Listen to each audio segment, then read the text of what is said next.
आज की वीडियो का टॉपिक है emotions in stock market investing and trading. तो सबसे पहले ये है कि आप क्या सच में जानते हैं कि स्टॉक मार्केट में सक्सेस लाने के लिए नॉलेज ज़्यादा इंपॉर्टेंट है कि आपका खुद का इमोशन ज़्यादा इंपॉर्टेंट है।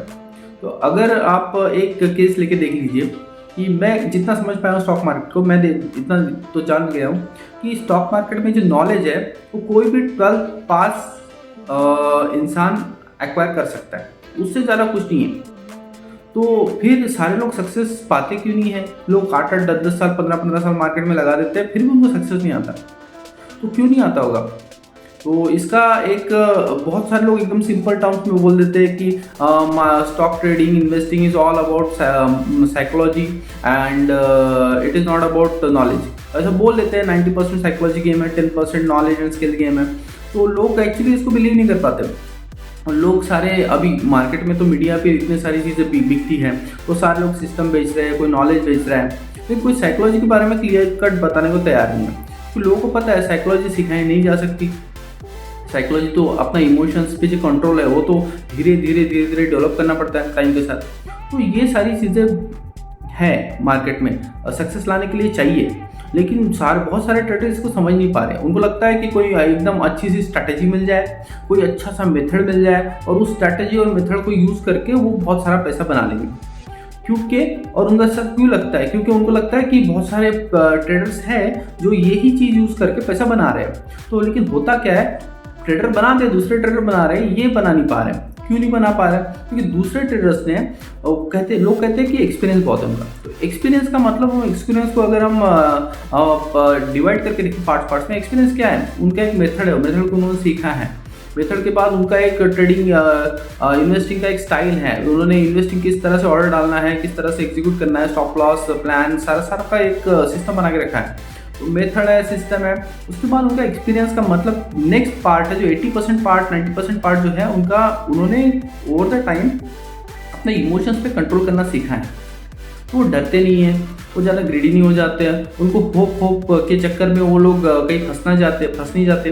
ये सारी चीज़ें उन्होंने टाइम के साथ डेवलप की है, और ये सारी चीज़ें डेवलप होने की वजह से ही वो एक स्टडी प्लान बनाते हैं, उसमें ट्रेड लेते हैं और ट्रेड लेके एकदम रिलैक्स हो जाते हैं, और ट्रेड लेने के बाद टोटल सिस्टम मैकेनिकल हो जाता है, और वो एक तो प्रॉफिट लेके निकलेंगे या फिर छोटा सा लॉस लेके ट्रेड से बाहर निकल जाएंगे। तो उनके लिए बहुत सिंपल और इजी हो जाता है ट्रेड में, ओवरऑल 8-10 ट्रेड में मिला के प्रॉफिट कमाना, लेकिन बाकी के लिए नहीं होता। तो चलिए देखते हैं कि सच में हम इमोशंस पे काम कर पाएंगे, कर सकते हैं क्या।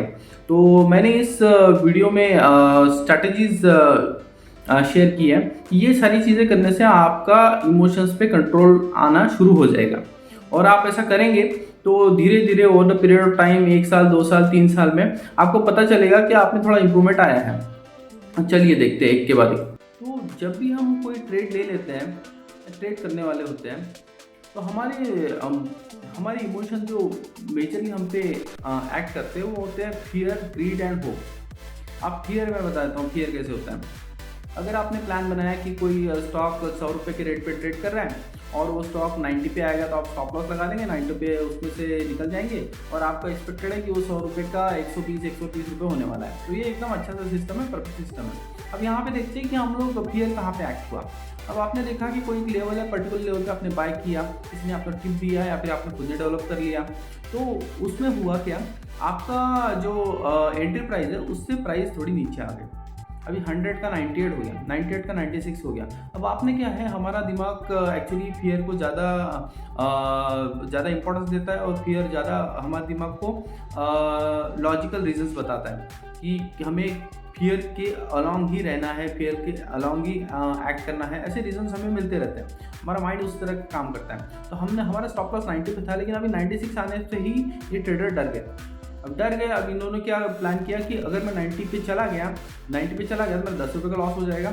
अगर मैं 95 पे निकल गया तो मेरा 5 रुपीज़ का लॉस हो जाएगा। अब उन्होंने क्या किया, 95 जैसे आता है वहाँ पे ऑर्डर डाल दिया, 95 का ऑर्डर एग्जीक्यूट हो गया और स्टॉप लॉस लेके निकल गया, 5 रुपये का लॉस हो गया उनका, और वो ट्रेड से हट गया।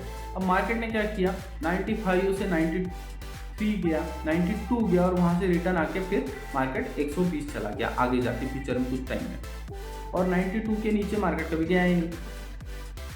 तो ये सारा चीज़ ऑलवेज होते रहता है। ये एक के बाद आप देखोगे, आप अगर स्टॉक इन्वेस्टिंग में आ गए तो आप देखोगे सारे एक्सपीरियंस आपके नियरली ऐसे ही रहते हैं। तो ये एक फियर वाला पार्ट जो है उस पर बहुत ज़्यादा काम करना होता है। उसके बाद आता है ग्रीड। अब ग्रिड का मतलब ऐसा है कि आपने खुद ने अगर कोई सिस्टम डेवलप कर लिया, आपने बोला कि 90 पे स्टॉप लॉस है मेरा, 120 पे ये है, 110 पे मैं आधा प्रॉफिट बुक करूंगा, 120 पे मैं पूरा प्रॉफिट बुक करूंगा, 50% और 100%, ऐसे 110 पे 50% क्वांटिटी बुक कर लूंगा, 120 पे 100% कर लूंगा। अभी उसमें क्या हो जाता है, आपका 110 चला गया मार्केट, फिर आपने बोला नहीं नहीं अभी मार्केट बड़ा अच्छे से जा रहा है तो 110 पे 50% निकालता हूँ, फिर हो गया 112, फिर 112 पे भी आपको लगा कि नहीं कहाँ काटेंगे, अब तो प्रॉफिट हो ही रहा है, कहाँ 50% बुक करेंगे, बुक नहीं करते अभी, फिर 115-16 चला गया, फिर उसके बाद 120 आने से पहले वो 17-18 या 16 से ही वहाँ से रिटर्न आ गया और 100, फिर आपको दिख रहा है कि मार्केट 104 पे चल रहा है। तो आपको देखो, आपने अगर 50% बुक प्लान के हिसाब से अगर 50% बुक कर लिया होता है 110 पे, तो आप अभी आधे पोजीशन में तो 10 रुपये का प्रॉफिट बुक कर लेते और आधे में अभी भी आप प्रॉफिट में होते 4 रुपये के। तो अगर 104 मार्केट चला गया तो आप एक्चुअली लॉस में हो। अब लोग ऐसे सोचते हैं कि नहीं हमारे तो 100 रुपये लगे हैं उसमें से 104 रुपये, लेकिन आपने जो पूरी अपॉर्चुनिटी है वो तो लूज कर दी। तो ये जो आपका जो पूरा जो हुआ है आपके साथ, जो भी चीज़ चली है, ये हुआ है आपके ग्रिड की वजह से। और ग्रिड एक इमोशन है और जो बहुत फ्रिक्वेंटली आता है ट्रेडर्स के दिमाग में, किसी के भी दिमाग में, इन्वेस्टर के, ट्रेडर के, और वो बहुत नुकसान कराता है। अभी थर्ड चीज़ आ जाता है होप। अभी होप इतना अजीब चीज़ है। अगर आप होप तो हम सबको होता है, जब भी कोई नुकसान होने वाला तो हमको होपफुल रहना हमने सीखा है, बचपन से सीखा, होपफुल रहो, सब सही सही होगा, सही होगा, सही होगा। लोग उसी चीज़ को इधर भी लेके आते हैं मार्केट में लेके आए, मार्केट में लोग सोचते हैं कि होपफुल रहना चाहिए, अच्छा ही होगा सब कुछ। तो अभी देखते हैं, अभी किसी का अगर 100 रुपीज़ का बाइंग है, 90 का स्टॉप लॉस है, 120 का टारगेट है, 110 पे आधा बुक करना है, 120 पे पूरा बुक करना है। अभी ये सारा ट्रेड है उसने सिस्टमेटिक बना के रखा है, 100 पे उसका अभी है पोजीशन। अभी क्या हो जाता है, 100 से मार्केट आ जाता है 95, 93, 92, 91 पे आ गया। अब उसका क्या है, इतना होपफुल, इतना पॉजिटिव आदमी है वो कि वो समझ ही नहीं पा रहा है कि अभी मार्केट उसके अगेंस्ट जा चुका है। लेकिन वो क्या करता है, 90 वाला जो स्टॉप लॉस उसने डाल के रखा है सिस्टम में, अगर बहुत अच्छा गाइडेंस उसके पास है तो लोग गाइड करने वाले ऑलवेज बोलेंगे कि सिस्टम में डालो स्टॉप लॉस। सिस्टम में स्टॉप लॉस डाला है, वो क्या करता है, जैसे 91 आता है उसको हटा देता है, 190 वाला स्टॉप लॉस ने हटा दिया, उसको कर दिया 185। तो अभी क्या होता है, मार्केट 190 पे जाता है, फिर 188 पे जाता है, फिर 185 पे भी जाता है और उसको उसका स्टॉप लॉस हिट करा देते हैं। अब उसने जहाँ पे 10 रुपीज़ लूज करने थे वहाँ पे 15 रुपीज़ कर दिए। अब लोग तो कुछ मैं तो 85 की बात कर रहा हूँ, हो सकता है लोग 80 पे डालें, और बहुत सारे लोग तो ऐसे भी होते हैं स्टॉप लॉस हटा ही देते हैं, पूरा का पूरा हटा देते हैं। तो उनको लगता है कि जस्ट स्टॉप लॉस नहीं डालेंगे, स्टॉप लॉस होने से ऑलवेज उनको उनके एक्सपीरियंस होते खुद के, तो उसके चक्कर में उनको लगता है कि स्टॉप लॉस नहीं डालने से प्रॉफिट हो जाएगा। तो ये एक बहुत बड़ा होप के चक्कर में हमारा लॉस हो जाता है, ट्रेडर्स का लॉस हो जाता है, इन्वेस्टर का लॉस हो जाता है। ये सारी चीज़ से बचना चाहिए। तो हम इमोशंस को कंट्रोल करने के लिए कुछ स्ट्रैटेजी यूज़ कर सकते हैं। अब वो स्ट्रैटेजी क्या क्या हो सकती है, चलिए देखते हैं। पहला हो जाएगा कि हमें अपने आप पे काम करना है, अपने दिमाग पे काम करना है, और हमें हर वर्स्ट सिचुएशन में हमारा माइंड कैसे काम रहे, हमारा विवेक कैसे बना रहे, ये हमें चाहिए। तो उसके लिए हम क्या कर सकते हैं, हम मेडिटेट कर सकते हैं। मेडिटेट करने से क्या हो जाता है, कितना भी बड़ा चीज़ हो गया, अगर आप अच्छा मेडिटेशन कर लेते हैं, अगर आप प्रैक्टिस करते हैं 2 महीना, 4 महीना, 6 महीना, तो उसके बाद आपको पता चलेगा कि आप बहुत सिचुएशन को भी शांत दिमाग से सोच के एनालाइज कर सकते हो और उसके अच्छे से अच्छा डिसीजन ले सकते हो, क्या बोलना है, क्या करना है, ये सारा चीज़ आप में डेवलप हो जाता है। तो आप मेडिटेट करके अपने दिमाग को काम रख सकते हो, और आप अपने ट्रेडिंग के एंगल से देखें तो आपके सिस्टम पे आप टिके रह सकते हो। तो मेडिटेट करने से ये फायदा होगा। नेक्स्ट है कि आपके पास एक सिस्टम होना चाहिए, आपके सिस्टम में एक गोल होना चाहिए कि ये 100 पे मैं स्टॉक खरीदा, 120 पे जाने वाला है, 120 पे मैं काट दूंगा, 110 पे मैं आधा प्रॉफिट ले लूँगा, 120 पे पूरा ले लूँगा। तो ये आपके पास पूरा सिस्टम होना चाहिए, गोल होना चाहिए, फिक्स होना चाहिए। लेकिन इसके बैकग्राउंड में आता है बहुत सारा एनालिसिस होने के बाद ही आप ट्रेड लेते हो। ट्रेड लेने के बाद आप ट्रेड लेने वक्त आप पूरा सिस्टम अपना प्लान कर लेते हो और उसके हिसाब से चलते हो। तो आपका गोल बहुत इंपॉर्टेंट होता है। ऐसा नहीं होना चाहिए कि आपने 100 का ले लिया और आपको लगता है कि स्टॉक ऊपर जाने वाला है, और ऊपर जाने का मतलब क्या, 100 का स्टॉक 200 जा सकता है, 300, 500, 2000 भी आ सकता है, कुछ भी हो सकता है। तो आप कहाँ पोजीशन काटोगे? आपको कहीं ना कहीं तो प्रॉफिट बुक करने का प्लान बनाना पड़ेगा, कहीं ना कहीं तो गोल चाहिए आपको। तो उसके लिए आपको ऑलवेज अपना टारगेट बना के रखना है, लिख के रखना है, और आपको पूरी स्ट्रैटेजी आपके पास होनी चाहिए ट्रेड लेते हैं। एक चीज़ और आ जाता है रिस्क मैनेजमेंट। अब रिस्क मैनेजमेंट को कैसे हम बोले कि रिस्क मैनेजमेंट आप कैसे डेवलप करोगे? आप देखिए, आपका अगर बहुत सारे सिस्टम्स होते हैं, मेथड्स होते हैं, सिस्टम्स होते हैं, वो बोलते हैं कि हम 70% करेक्ट, कोई बोलते हैं 60, कोई बोलता है 80। तो अगर हम बोलेंगे कि कोई सिस्टम 70% करेक्ट होता है, तो 10 में से 7 इन्वेस्टमेंट आइडियाज या ट्रेड उनके सही जाते हैं। अभी आप देखिए, किसी के पास 10 लाख रुपए पड़ा हुआ है, तो उन्होंने 10 लाख रुपए में पहले 7 लिए जो पॉजिटिव थे, जो कि जिन्होंने प्रॉफिट दिया, और जो पहले 7 थे सब में 1-1 लाख रुपए लगाया हुआ। और बाद में जो आखिरी वाले 3 थे जो कि एक्चुअली लॉस मेकिंग थे, उनमें सब में उन्होंने 1 लाख से ऊपर लगा दिया, 2 लगा दिया, किसी में 3 लगा दिया, कुछ लगा दिया। और उनका रिस्क रिवार्ड रेशियो अगर 1:2 है, जैसा 1 रुपये का लॉस के लिए 2 रुपये का प्रॉफिट एक्सपेक्ट कर रहे हैं, तो इसकी चीज केस में क्या हो जाएगा, उनका लॉसेस बहुत बड़ा हो जाएगा, क्योंकि उन्होंने अपना क्वांटिटी ऑफ ट्रेड बढ़ा दिया किसी एक ट्रेड्स में। तो उससे क्या हो जाएगा, उनका लॉस बड़ा दिखने लगेगा, और उनका सिस्टम, जो कि उनका सिस्टम 70% एक्यूरेट है, फिर भी उनका मेथड एक्यूरेट है, फिर भी उनको ओवरऑल आप देखोगे पूरा 10 ट्रेड के बाद वो लॉस में बैठे हैं, उनको अच्छे से प्रॉफिट नहीं हुआ। तो सिस्टम रिस्क मैनेजमेंट क्या हो जाता है कि हर ट्रेड में आप कितना रिस्क लेना चाहते हो, आपका कोई पर्टिकुलर स्टॉप लॉस होता है। अगर मैंने ये 10 लाख रुपए मेरे पास पड़े हैं, तो मैंने क्या किया, 1 लाख रुपए एक ट्रेड पे डाल दिया, एक स्टॉक पे डाल दिया। अब मैं चाहता हूँ कि 90 रुपीज़ हो जाएगा, तो मैं उसको हट जाऊँगा, 95 हो जाएगा, हट जाऊँगा। मैं 5000 रुपये के रिस्क लेने को तैयार हूँ।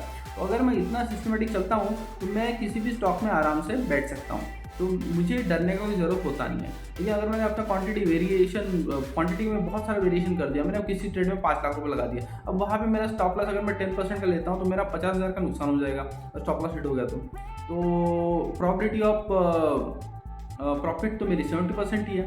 तो इस केस में अगर हम पूरा देखें, पूरे सिस्टम को सोचें, तो हमें अगर रिस्क मैनेजमेंट नहीं आता, तो हम अच्छे एनालाइजर होने के बाद भी, स्टॉक को एनालाइज करके सिस्टम होने के बाद भी हम फंस जाते हैं ट्रेड्स में, और हमारा ओवरऑल प्रॉफिट जो है वो नहीं होता, और हम लॉस में बैठे हुए दिखते हैं।